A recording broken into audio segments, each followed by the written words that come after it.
कबील खान की हवेली चलगोजों के जंगल में वाक़ थी और वो जंगल कबील खान की ही मिल्कियत था। हवेली का अक़बी हिस्सा पहाड़ी के साथ जुड़ा था। सामने मजबूत लकड़ी का एक बड़ा गेट था जो मशरक़ी जानिब पड़ता था। दीवारों की ऊंचाई 10-11 फुट थी। हवेली के सामने वाली दीवार जहाँ शुमाली और जुनूबी समत की दीवार से मिल रही थी, वहाँ 2 मोर्चे इस तरह बने हुए थे कि उनकी चारों दीवारों में फायरिंग करने के लिए होल मौजूद थे। खास्ता गुल ने काफी तफसील से हवेली का नक्शा खींचा था। मुझे लगा वो हवेली के हिफाजती इंतजामात से मरूब करना चाह रहा था। उसे कुछ मजीद मालूमात पूछने के बाद मैं सरदार की तरफ मुतवज्जे हुआ। खान साहब, आपने कुछ पूछना है? असबात में सर हिलाते हुए खास्ता गुल को वो मुखातिब हुआ। मोहतरम जनाब सरदार कबील खान के चहीते साले साहब, क्या वो तुम्हारी मौत की खबर सुनकर भी यहाँ नहीं पहुँचेगा? वो थूक निगलता हुआ बोला, मगर आप लोगों ने वादा किया है कि अगर मैंने तमाम मालूमात आपको दे दी तो आप मुझे गोली नहीं मारेंगे। मैंने इत्मीनान भरे अंदाज में कहा, हमने जो वादा किया था उस पर हम कायम हैं दोस्त। वो मायूसी भरे लहजे में बोला, वो सबसे पहले अपने अगराज व मकासद मद्देनजर रखता है। मैं भी साला होने की वजह से उसका मंजूर नजर नहीं हूँ। मेरी अपनी जात में भी ऐसी कई बातें मौजूद हैं जिनकी वजह से उसने मुझे ये मकाम दिया हुआ है। ये अलहदा बात है कि लोग उसकी वजह में रिश्तेदारी को ले आते हैं। मैंने कहा, वैसे तुमने हमें पहचान लिया है या अब तक हमें ज़रवली का आदमी समझ रहे हो? वो बोला, मुझे शक है कि तुम वही हो जिसने रोशन खान को लंगड़ा किया है। वो तुम्हारा तस्करा SS के नाम से कर रहा था। मैं मुस्कुराया, शक की वजह? वो बोला, चलती गाड़ी के टायर को पहली गोली से निशाना बनाना और फिर इतनी सुर्रत से मेरे दोनों मुहाफिजों के सर में गोली उतारना, ये काम हर आदमी का नहीं। मैंने इश्तियाक़ामेज़ लहजे में कहा, तो फिर तुम हमें किसी मुशीर ज़रवली से क्यों मंसूब कर रहे थे? वो साफ गोई से बोला, क्योंकि मैं चाहता था कि तुम ये समझो मैंने तुम्हें नहीं पहचाना, और हकीकत तो ये है कि मुशीर ज़रवली का नाम का कोई सरदार इस इलाके में मौजूद नहीं है। मैंने फौरन पूछा, तो अब क्यों एतराफ कर रहे हो? वो बोला, क्योंकि अब तुम मेरी जान बख्शी का वादा कर चुके हो और रोशन खान कह रहा था कि SS अपने अल्फाज से नहीं फिरता। मैंने कहा, मगर मैंने तुमसे ऐसा कोई वादा नहीं किया। मैंने कहा था कि मैं तुम्हें गोली नहीं मारूंगा और इस बात पर मैं कायम हूँ। मेरी बात सुनकर उसका रंग पीला पड़ गया। उसने कहा, नहीं नहीं, तुमने वादा किया था कि तुम मुझे कत्ल नहीं करोगे। मैं साफ गोई से बोला, यार सीधी बात यह है कि तुम्हें जिंदा छोड़ने से हमारी सलामती खतरे में पड़ जाएगी। वो बोला, मैं हर कसम खाने को तैयार हूँ, हर जमानत देने को तैयार हूँ। मैं इस हमले को, मगर उसकी बात दरमियान में रह गई थी, क्योंकि एक हाथ उसकी ठोड़ी के नीचे रखते हुए मैंने दूसरा हाथ उसके सर पर रखा और दोनों हाथों को मुखालिफ जानिब जोरदार झटका देते हुए उसे जिंदगी की कैद से आजाद कर दिया। एक मुल्क दुश्मन शख्स से वादे वईद लेने की हमें कोई जरूरत नहीं थी और ना हमें उससे कोई हमदर्दी थी। सरदार ने कहा, बंदे को मारने का ये तरीका मुझे भी सिखा दो। मैं हंसा, अब जिंदा बंदा तो यहाँ मौजूद नहीं, मुझे तुम्हारी गर्दन के साथ ये करके तुम्हें सिखाना पड़ेगा। वो तुर्की बतुर्की बोला, नहीं, तुम मुझे जबानी बता दो और मैं तुम्हारी गर्दन पकड़ के प्रैक्टिस करता हूँ। मैंने कहा, तुम्हें तो नहीं, अलबत्ता अपने चनारे बहन को मैं ये तरीका जरूर सिखाऊंगा। उम्मीद है लीज़ोना क़यामत के बाद वो इस तरीके को किसी न किसी पर जरूर इस्तेमाल करना चाहेगी। वो मुझे मदून करता रहा। बोला, अगर मैं भी कमांडो वालों के ज़ेर निगरानी स्नाइपर कोर्स कर लेता तो तुम्हारी मिन्नत की जरूरत न पड़ती। मैंने बॉडी में पड़ी लाशों की तलाशी ली। अच्छा, इतना वक्त नहीं है कि हम गप्पे हाँकें, ये सीखना सिखाना बाद में भी चलता रहेगा। मैंने बॉडी में पड़ी लाशों की तलाशी ली। उनकी नकदी और हथियार उठाकर मैंने लाशों को वहीं पड़ा रहने दिया था।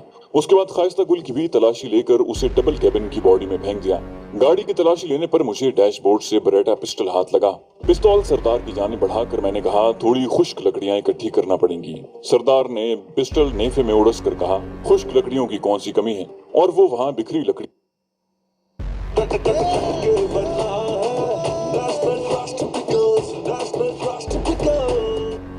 इकट्ठी करने लगा। मैं भी उसका हाथ बटाने लगा। छोटा सा ढेर इकट्ठा करके मैंने डबल केबिन के ऑयल टैंक के नीचे रखा और लकड़ियों को आग लगा दी। चलो, सरदार को कहकर मैं वहां से दूर हटता चला गया। गाड़ी से 60-70 गज दूर आकर मैंने एक गोली गाड़ी के ऑयल टैंक पर फायर की। अगर ये पेट्रोल वाली गाड़ी होती तो मुझे लकड़ियां इकट्ठा करने की तको-दो ना करनी पड़ती। ये डीजल वाली गाड़ी थी और डीजल को आग पकड़ने के लिए आग चाहिए होती है। डीजल टैंक में सुराख हुआ और डीजल सीधा जलती हुई लकड़ियों पर गिरा।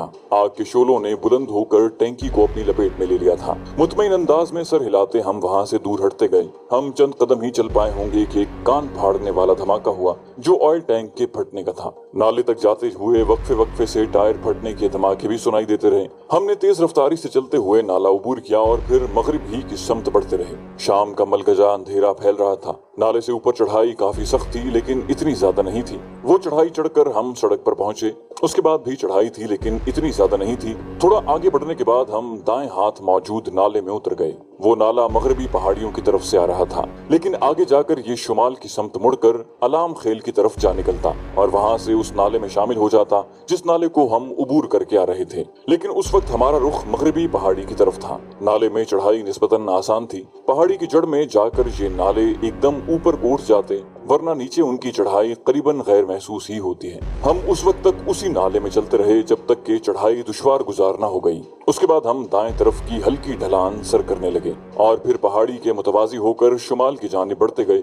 सीधे रास्ते की बजाय ये दुश्वार गुजार रास्ता हमने इसलिए इख्तियार किया था ताकि अलाम खेल से कोई आदमी खास्ता गुल वगैरह का पता करने आए तो उसे रास्ते में हम न मिले। गो गाड़ी के ऑयल टैंक और टायरों के फटने की आवाज बआसानी अलाम खेल में सुनाई गई होगी, लेकिन इस तरह के धमाके चूंकि यहाँ का रोजमर्रा है इसलिए कोई ज्यादा तवज्जो नहीं देता। मुख्तलिफ कबाइल की लड़ाइयाँ, पाक आर्मी और दहशत गर्दों के टाकरे, दहशत गर्दों की आपस में फायरिंग, मुजाहिदीन का कुफ्फार से दो हाथ करना और जाती दुश्मनी के बायस एक दूसरे पर हथियारों का इस्तेमाल आए रोज का मामूल है। इसके बावजूद कोई बैद नहीं था कि इन धमाकों को सुनकर कबील खान के आदमी अपने बंदों का पता करने के लिए उस तरफ का रुख करते। सरदार बरेटा पिस्तौल पाकर काफी खुश था। इन तीनों की क्लैशनकोफें भी हम साथ ही उठा लाए थे। कमांडर सईद पहले वाली क्लैशनकोफों को पाकर बड़ा खुश था। मैं चाहता था कम से कम हम वहाँ सुबह शाम जो खाना खा रहे थे उसका मुआवजा ही दहशतगर्दों के हथियारों के साथ अदा हो जाता। हम गपशप करते इशा की नमाज के बाद ही कमांडर अब्दुल रशीद के घर पहुंच पाए थे।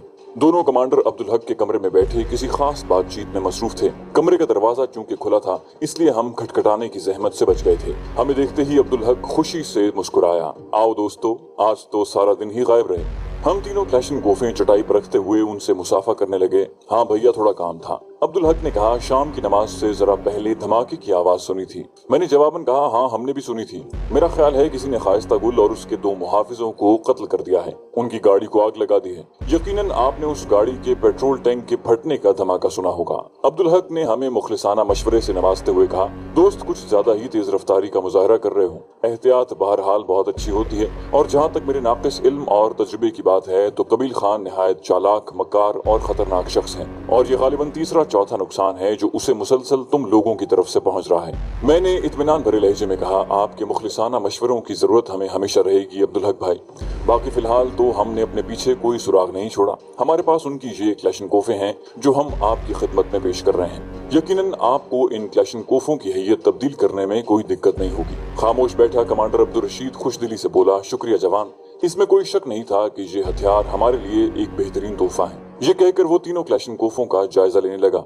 मैंने कहा, सरदार अपना 30 बोर पिस्तौल अब्दुल हक भाई को दे दो। सरदार ने सर हिलाते हुए 30 बोर पिस्तौल और उसकी फालतू गोलियां कमांडर अब्दुल हक की तरफ बढ़ाते हुए कहा, अब्दुल हक भाई ये हमने वाना से खरीदा था। जज़ाकल्लाह। अब्दुल हक ने शुक्रगुजारी के कलिमात के साथ पिस्तौल थाम लिया। मैंने कहा, अब्दुल हक भाई एक छोटी सी दरखास्त है। वो बोले, हुक्म करो भाई, अगर हमारे बस में हुआ तो इनकार नहीं करेंगे। मैंने कहा, शायद 1-2 दिनों तक हम अंगूर अड्डे का रुख करें। क्या वहाँ भी हमें मुजाहिदीन के लिए बनी हुई दाल रोटी खाने को मिल सकेगी? अब्दुल हक तफसील बताता हुआ बोला, अंगूर अड्डे में हमारा बहुत बड़ा तरबियती सेंटर मौजूद है, लेकिन मैं आपको वहाँ जाने की बजाय नसरुल्ला खान खोजल खेल के घर जाने का मशवरा दूंगा। वो मेरा दोस्त बल्कि उस्ताद है। वो खुद भी तरबियती सेंटर जाता रहता है। बेहतर यही होगा कि आप ये दाल रोटी उसकी बैठक में रहकर खाएं। बाकी अंगूर अड्डे से पहले खुमरंग और रिगज़ई नाम की 2 आबादियां आती हैं। खुमरंग में मौलवी अब्दुल्ला असगर और रिगज़ई में कारी गुलाम मोहम्मद के घर आपको खुशामदीद कहा जाएगा। बस वहाँ ये कह देना काफी होगा कि आप कमांडर अब्दुल रशीद और अब्दुल हक के मेहमान हैं। बाकी तस्दीक वगैरह वो खुद करते रहेंगे। मैं शुक्रगुजारी के गहरे एहसास के ज़ेरे असर बोला, यकीनन आपका ये एहसान हम कभी नहीं उतार सकेंगे। वो बोले, ये कोई एहसान नहीं है मेरे दोस्त। पाकिस्तान सिर्फ तुम्हारा नहीं हमारा भी मुल्क है, बल्कि सच कहूँ तो इस्लाम का कला है और ये सब हम अपने मुल्क की खातिर कर रहे हैं। और कहते हैं ना कि नीयत साफ हो तो मंजिल आसान रहती है। अब यही देख लो कि बज़ाहिर तो हम एहसान कर रहे हैं, मगर हमसे कई गुना ज्यादा आप लोग हमारे काम आ रहे हैं। 9 अदद क्लैशनकोफों की काफी ज्यादा कीमत बनती है और एक क्लैशनकोफ बेचकर ही आप लोग 5-6 माह तक ऐसी दाल रोटी से मुफीद हो सकते हो। मैंने कहा, सिर्फ दाल रोटी नहीं अब्दुल हक भाई, 4 दीवारी का तहफ़्फ़ुज़ भी बहुत मानी रखता है। उसने खूबसूरती से मौजू तब्दील कर दिया। अच्छा, खाना खा लिया कि नहीं? मैंने कहा, जो मैं सुबह से दाल की तारीफ पर तारीफ किए जा रहा हूँ इससे भी आपको अंदाजा नहीं हुआ। भूखा आदमी ही दाल की इतनी तारीफ कर सकता है। मेरी बातों पर वो दोनों कैकहा लगाकर हंस पड़े। सरदार के होंठ भी मुस्कुराने के अंदाज में खुल गए। अब्दुल हक ने फौरन एक आदमी को लाकर हमारे लिए खाना लाने का हुक्म दिया। सरदार ने पूछा, वैसे आपने हमें तरबियती सेंटर जाने से क्यों मना कर दिया? अब्दुल हक ने जवाब दिया, क्योंकि वहाँ मुजाहिदीन हर वक्त तरबियत में मशगूल रहते हैं और आप लोगों का तरबियत में हिस्सा न लेना काफी सवालात को जन्म देगा। हर किसी के सामने शायद आप वजाहत न कर सकें कि आप वहाँ क्या कर रहे हैं। अलबत्ता ये सिर्फ मेरा अपना ख्याल है। अगर आपकी ख्वाहिश तरबियती सेंटर जाने की है तो वहाँ भी आपको रिहाइश और खाना पीना जरूर मिलेगा। मैंने नफी में सर हिलाया, नहीं, हमारे लिए नसरुल्लाह साहब की बैठक ही मुनासिब रहेगी। उसी वक्त खाने के बर्तनों के साथ एक आदमी अंदर दाखिल हुआ। खाना खाकर हम खुशबूदार कहवे से लुत्फानंदोज हुए और दोनों कमांडरों से इजाजत लेकर अपने कमरे की जानिब बढ़ गए।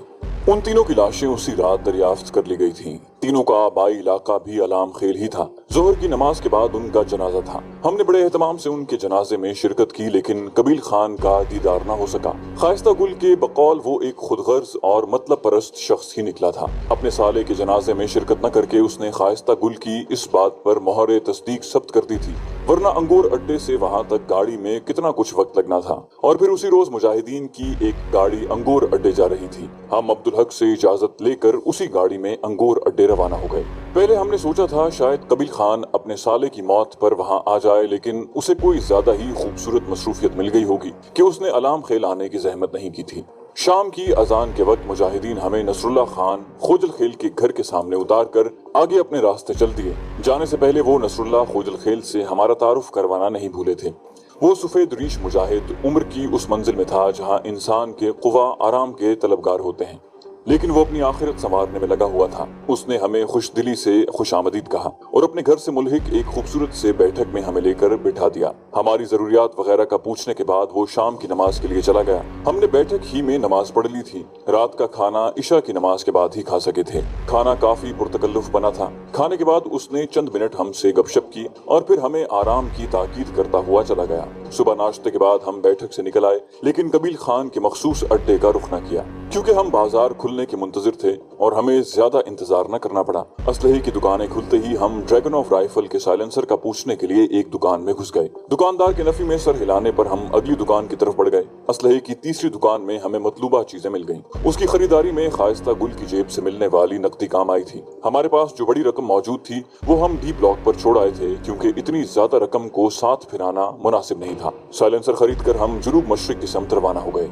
वजीरिस्तान के लिहाज से अंगूर अड्डा खासा बड़ा शहर है और ये बिल्कुल पाकिस्तान अफगानिस्तान बॉर्डर पर वाक़ है। अफगान वहाँ से मगरिब की जानिब पड़ता है और ये पाकिस्तान का आखिरी शहर है। घंटा डेढ़ घंटा पैदल चलने के बाद हम खड़कले के करीब पहुंच गए थे। मशरिक की जानिब जाने वाली सड़क खड़कले में दाखिल होने से पहले ही नजर आ गई थी। हम उस सड़क से थोड़ा फासला रख कर चलने लगे ताकि किसी को ये शुबा न हो कि हम कबील खान की हवेली की जानिब जा रहे हैं। आगे चूंकि चढ़ाई थी इसलिए हमें घंटे से ज्यादा वक्त आगे भी लग गया था। उस तरफ दरख्त काफी घने थे, इसलिए हमें छुप कर जाने में आसानी हो रही थी। पहाड़ी ऊपर करते ही हमें वो वसीओ अरीज पुख्ता हवेली नजर आ गई थी। उसके करीब जाने की बजाय हम सामने फैले जंगल में घुस गए। दरख्तों की बहुतात ने हवेली को हमारी नजरों से ओझल कर दिया था। हमारे कदम सामने वाली पहाड़ी की जानिब बढ़ रहे थे, जिसकी बुलंदी पर जाकर हम हवेली का अच्छी तरह जायजा ले सकते थे। उस पहाड़ी का हवेली से जमीनी फासला तो 3-4 किलोमीटर से ज्यादा था, लेकिन हवाई फासला किलोमीटर से ज्यादा नहीं था। पहाड़ी की बुलंदी पर जाते ही हम एक चट्टान की ओट में लेटकर हवेली का जायजा लेने लगे। वहाँ से वो वसीओ अरीज हवेली बिल्कुल वाज़ेह नजर आ रही थी। खाइस्ता गुल ने हवेली के बारे में बिल्कुल सही तफसील बतलाई थी। अभी हम हवेली का मुकम्मल जायजा नहीं ले पाए थे कि हमें हवेली का दाखिली दरवाजा खुलता नजर आया। दरवाजा खुलते ही 4 डबल केबिन बाहर निकली और दरख्तों में गायब हो गईं। चंद मिनट बाद वो हमें उस पहाड़ी रास्ते पर दिखाई देने लगी जिस तरफ से हम चलकर आए थे। बुलंदी से नीचे जाकर चारों गाड़ियां हमारी नजरों से ओझल हो गई थी। मैंने कहा, खान साहब, मुझे तो लगता है वो कमीना यहाँ से निकल गया है। सरदार ने ताईदी अंदाज में कहा, मैं भी तुम्हारे साथ मुत्तफिक हूँ। मैंने मुंह बनाकर कहा, गोया यहाँ आना बेकार गया। वो बोला, नहीं, हवेली का जायजा तो ले लिया ना, बल्कि मेरा तो मशवरा है अंदर घुस कर भी देख लेते हैं। खाइस्ता गुल के कहने के मुताबिक कबील खान के जाने के बाद यहाँ 2-3 आदमी रह जाते हैं। अगर ये इत्तला दुरुस्त है तो एक वक्त में एक आदमी को ड्यूटी पर होना चाहिए, बाकी 2 आराम करते होंगे, और एक आदमी को लाइम रख कर अंदर घुसना तुम्हारे जैसे चोर के लिए मुश्किल नहीं होगा। मैंने कहा, मैं कैसे चोर हुआ? लीजोना का दिल तो तुमने चुराया है और चोर मैं। वो बोला, तुम्हें कमांडो वालों ने इतने तरीके तो सिखाए ही होंगे। मैंने कहा, उन्होंने यकीनन बहुत कुछ सिखाया है, लेकिन इससे ज्यादा मुझे अपनी यूनिट के उस्तादों ने तरबियत दी है। वो ऐसा मजाक कर रहा था, यार तुम तो संजीदा हो जाते हो। मैंने कहा, अल्लाह की शान। अब सरदार भी मजाक करने लग गया। उसने कहा, अच्छा बकवास करने की जरूरत नहीं है, और अब मोर्चों के होल्स का जायजा लो, क्या कोई हरकत नजर आ रही है? मैं संजीदा होते हुए बोला, मैं काफी देर से होल्स का जायजा ले रहा हूँ, लेकिन कोई हरकत नजर नहीं आ रही। वो बोला, मेरा ख्याल है अपना सामान और हथियार यहीं छोड़कर हवेली के करीब जाकर देखते हैं, शायद अंदर जाने की कोई सूरत निकल आए। यूं भी हमारे पास पिस्तौल मौजूद हैं। मेरा ख्याल है ग्लॉक और बरेटा की मौजूदगी में हमें किसी राइफल की जरूरत नहीं। मैं उससे इत्तेफाक करते हुए उठ गया, पहले सामान के लिए कोई मुनासिब जगह ढूंढ लें। आध पौन घंटे की तलाश के बाद हमें एक गार मिल गया था। वो गार इतना ऊंचा जरूर था कि उसमें हम सर झुकाकर खड़े हो सकते थे। वहाँ पत्थरों से बना आरजी चूल्हा और उसमें पड़ी राख हमें ये बावर करवाने के लिए काफी थी कि इस गार को पहले भी कोई इंसान इस्तेमाल कर चुका है, लेकिन वो राख काफी पुरानी थी, गोया ये महीनों पहले किसी ने आग जलाई थी। अपने सफरी थैले और हथियार वहाँ छोड़कर हम गार से बाहर निकल आए। सिर्फ पिस्तौल हमने अपने पास रहने दिए थे। अलबत्ता मैंने छोटी सी ताकतवर दूरबीन भी थैले से निकाल कर जेब में डाल ली थी। एक हल्की सी चादर हमने मकामी लोगों के अंदाज में सर पर पगड़ी के तौर पर बांधी, और उसका एक तरफ से लटकता हुआ पल्लू हमने चेहरों के गिर्द इस तरह लपेटा कि पल्लू ने नकाब की तरह हमारा चेहरा छुपा लिया। हवेली के करीब पहुंचकर हमने दरख्तों की आड़ में रहते हुए दाखिली दरवाजे का जायजा लिया। मजबूत लकड़ी का दरवाजा जिस पर सुर्ख और सब्ज रंग का पेंट किया गया था। किसी किस्म की हरकत न होती देखकर मैंने दोनों मोर्चों का जायजा लिया, मगर वहाँ भी सुकून नजर आया। हम जुनूब की जानिब से एक चक्कर काटकर हवेली की अकबी जानिब पहुंचे। अकबी जानिब की दीवार तो बाकी तीनों दीवारों से कम बुलंद थी, लेकिन उस पर कांटेदार तार इस अंदाज में लगी हुई थी कि उसको काटे बगैर अंदर जाना मुमकिन नहीं था। हमने पहाड़ी ढलान पर चढ़कर दूरबीन से सामने की दीवार में मोर्चों का जायजा लिया, लेकिन मोर्चों में संतरी मौजूद नहीं थे। दोनों मोर्चों के नीचे पुख्ता कमरा बना हुआ था और कमरे की छत पर चढ़ने के लिए लोहे की एक मजबूत सीढ़ी दिखाई दे रही थी। मोर्चों का दरवाजा मगरबी दीवार में बना हुआ था। इन दरवाजों में किवाड़ मौजूद नहीं थे। अगर इन मोर्चों में कोई एक आदमी भी मौजूद होता तो हम उस ढलान पर बैठे हुए आसानी से नजर आ गए होते। मैंने मशवरा देते हुए कहा, मेरा ख्याल है अंदर दाखिल होने के लिए जुनूबी दीवार मुनासिब रहेगी। सरदार फौरन जुनूबी दीवार की जानिब बढ़ गया। इंतजार किस बात का है? मैंने कहा, मैं अंदर जाऊंगा और तुम उसी दीवार को मशरकी कोने पर मेरे इशारे का इंतजार करना। अगर मुझे तुम्हारी जरूरत महसूस हुई तो मैं तुम्हें अंदर बुला लूंगा, वरना तुम बाहर निगरानी करना। सरदार फौरन मोतरिज हुआ और बोला, मेरा ख्याल है सीनियर होने के नाते ये फैसला करना मेरा हक कि अंदर कौन जाएगा और बाहर कौन रहेगा। मैंने पूछा, पता है सबसे बुरी आदत कौन सी है तुम्हारी? वो मुंह बनाते हुए बोला, बस तुम्हारे लिए तो सारी आदतें ही बुरी हैं। मैंने कहा, हाँ, मगर अब मैं सबसे बुरी आदत का पूछ रहा हूँ। वो बोला, मैं तो ये कहता हूँ कि अपने साथी को खतरे का सामना करने की बजाय अपनी जात को पेश करना अच्छी आदत है। मैंने कहा, बिल्कुल दुरुस्त, इसे कहते हैं पठानी मिजाज। अब जरा ये बताओ कि तुम्हारा निशाना मुझसे बेहतर है? उसने कहा, नहीं, तेरा बेहतर है। मैंने कहा, क्या तुम्हारे पास साइलेंसर लगा पिस्तौल है? उसने इस मर्तबा भी अपना सर दाएं बाएं हिला दिया। नहीं। मैंने पूछा, क्या तुम जिस्मानी लड़ाई में मुझसे बेहतर हो? उसने कहा, हाँ। मैंने कहा, हाँ, ये तो ठीक है, लेकिन क्या तुम्हें मालूम है कि अंदर जाकर करना क्या है? वो सोचते हुए बोला कि इस बारे में हमने मशवरा कोई किया नहीं। मैंने आखिरी सवाल पूछा, अब बताओ अंदर किसे जाना चाहिए? मुंह बनाते हुए उसने दीवार से पीठ टिकाई, जा तू ही मर जागे, और अपनी दोनों हाथों की उंगलियां एक दूसरे में फंसाकर दोनों हाथ अपने सामने पकड़ लिए। मैंने हंसते हुए उसके दोनों हाथों पर एक पांव रखा और दूसरा पांव उसके कंधे पर रखकर मैंने दीवार के ऊपरी किनारा पकड़ा और उचक कर दीवार पर चढ़ गया। इस चौड़ी दीवार पर उल्टा लेटकर मुझे तमाम हवेली का अंदरूनी मंजर नजर आ रहा था। दाखिली गेट के जवानिब में दो छोटे कमरे बने हुए थे। कमरों के साथ ही सामने के रुख यानी मशरकी दीवार के साथ दोनों जानिब गाड़ियों की पार्किंग बनी हुई थी। पुख्ता ईंटों के सुतूनों पर लोहे की चादरों की छत थी।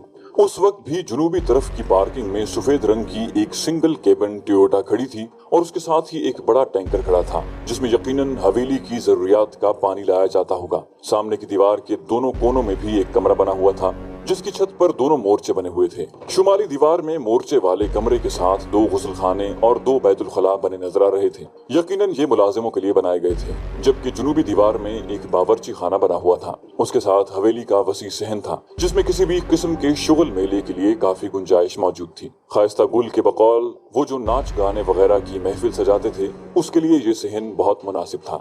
उसके बाद शुमाल मगरबी दीवार में एक एनेक्सी जैसी बनी नजर आई। इस हवेली के अंदर होते हुए भी वो बाकायदा हवेली से अलहदा थी। उसके 2-3 फुट ऊंची 4 दीवारी भी बनी हुई थी जो बांस की लकड़ी को चीर कर उसके टुकड़ों से बनाई गई थी। मालूम यही होता था कि वो खुसूसी मेहमानों के लिए थी, या ये भी मुमकिन था कि वो सिर्फ सरदार कबील खान के लिए इस्तेमाल होती हो। उस एनेक्सी और जुनूब मगरबी तरफ बनी हुई हवेली की असल इमारत को एक बरामदा आपस में मुल्हिक करता था। मैं 2-3 मिनट दीवार पर लेटकर हवेली का जायजा लेता रहा। मुलाजिमों के शुमाली कमरे का दरवाजा मुझे खुला हुआ नजर आया। बावर्ची खाने से उठता हुआ धुआं इस बात का मजर था कि कोई खाना वगैरह बना रहा है। दाखिली दरवाजे के पास एक कुर्सी रखी हुई थी और उसके साथ ही दीवार के सहारे एक क्लैशनकोफ खड़ी थी। मैं जिस दीवार पर लेटा था उसके 2 फुट नीचे कमरे की छत बनी हुई थी।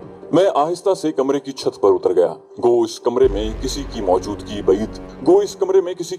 बईद इस कयास थी। उसके बावजूद एहतियात का दामन हाथ से छोड़ना मुझे गवारा नहीं था। दीवार के साथ लगकर चलता हुआ मैं उस जगह पहुंचा जहां से नीचे उतरकर मुलाजिमों के लिए बने हुए बावर्ची खाने का फासला मुझसे 15-20 गज से ज्यादा न होता। नीचे उतरते वक्त मैं छत की मुंडेर पकड़कर नीचे लटका और पंजों के बल कूद गया। नीचे कूदते ही मैं उसी कोने में दुबक गया और उसके साथ कमर से बंधे होल्स्टर में रखा ग्लॉक 19 मेरे हाथ में आ गया। उसकी नाल में साइलेंसर फिट करके मैं आहिस्ता से उठा। मेरा इरादा अंदरूनी इमारत का जायजा लेने का था, लेकिन मेरी या उस मुलाजिम की बदकिस्मती जो उस वक्त बावर्ची खाने से रोटियों का छाबा और सालन का डोंगा उठाए बाहर निकला। अगर वो सामने देखता हुआ मुलाजिमों के बने हुए कमरे का रुख करता तो यकीनन जिंदा बच गया होता, लेकिन उस वक्त उसने बगैर किसी वजह के ठीक उस तरफ निगाह दौड़ाई जहां मैं मौजूद था। उसका मुंह हैरत से खुला रह गया था, लेकिन इससे पहले कि वो कुछ कह पाता ठक की आवाज के साथ ग्लॉक की मजल ने गोली उगली और वो माथे में लगने वाली गोली की वजह से पीछे की तरफ गिरा। उसके नीचे गिरने के शोर से ज्यादा उसके हाथ में थामे डोंगे के गिरने का शोर हुआ।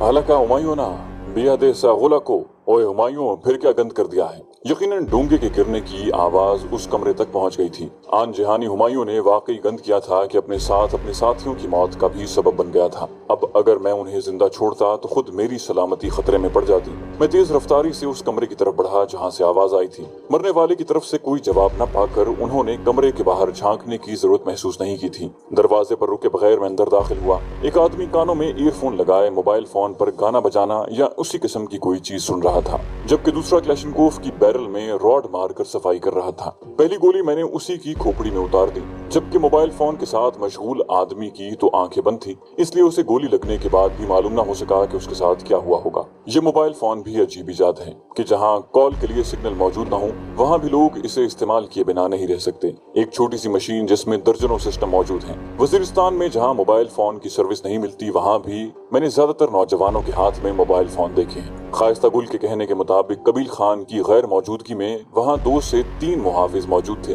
और 3 आदमियों को मैं खत्म कर चुका था। मैं वहाँ से निकलकर उस अलहदा इमारत की तरफ बढ़ गया जिसकी 4 दीवारी में बांस की लकड़ियां इस्तेमाल की गई थी। वही जगह मुझे उस हवेली में सबसे अहम नजर आ रही थी। चैनल को सब्सक्राइब कीजिए और बेल आइकन पर क्लिक कीजिए ताकि आपको तमाम वीडियोस फौरन मिलती रहें।